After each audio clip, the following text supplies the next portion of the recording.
অনেক সময় দেখা যায় যে আমরা মানে শীতের কাপড় সবসময় দেখা যায় যে গরমকালে তুলে রেখে দিচ্ছি, ওটা আবার নামিয়ে পড়ছি।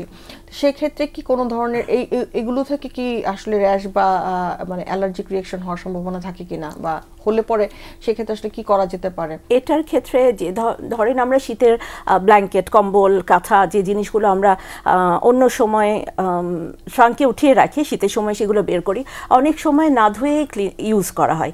সেক্ষেত্রে ওখানে অনেক মাইট, পোলেন, ওই জিনিসগুলো থাকে যেটার কারণে অ্যালার্জিটা হয়। আরেকটা ব্যাপার হচ্ছে অ্যাটোপিক ডার্মাটাইটিস নামে একটা রোগ আছে, যেটা আগেও বলেছি, যেটা বাচ্চাদের ক্ষেত্রে বেশি হয়, বড়দেরও থাকতে পারে, অ্যাডাল্ট অ্যাটোপিক ডার্মাটাইটিস হয়।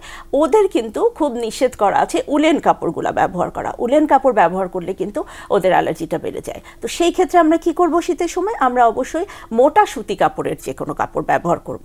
এটা আর তো কিছু করার নেই, যেহেতু আমার অ্যালার্জি হচ্ছে। তাহলে আরেকটা যেটা, সেটা হচ্ছে গিয়ে ক্লিন করে তারপর আমরা লন্ড্রি দিয়ে বা নিজেরা ক্লিন করে রোদে দিয়ে তারপর ব্যবহার করব।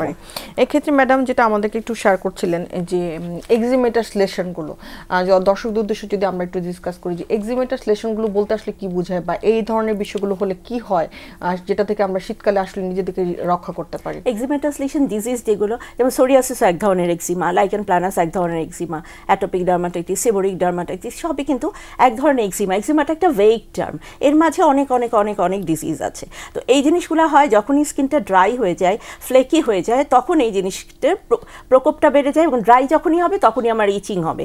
যখন আমি চুলকাবো, চুলকাতে চুলকাতে তো ডেফিনেটলি ওই জায়গাগুলো র হয়ে যাবে। তো র হলে এর থেকে ইনফেকশনটা ডেভেলপ করবে। তো ইনফেকশনটা ডেভেলপ না করার জন্য আমাদেরকে কি করতে হবে, প্রথমে জায়গাটাকে ময়েস্ট রাখতে হবে। তো ময়েস্ট মানে ময়েশ্চারাইজার এবং ময়েশ্চারাইজার। ঠান্ডার সময়, শীতের সময় এটা হচ্ছে গিয়ে একমাত্র আপনি ওষুধ বলেন বা প্রতিকার বলেন, প্রথম কথা হচ্ছে গিয়ে আমাকে ময়েশ্চারাইজার ইউজ করতে হবে। ময়েশ্চারাইজার ইউজ করার পরও যদি ভালো না হচ্ছে, তাহলে তো ওটা ডার্মাটোলজিস্টের সাথে দেখা করতে হবে।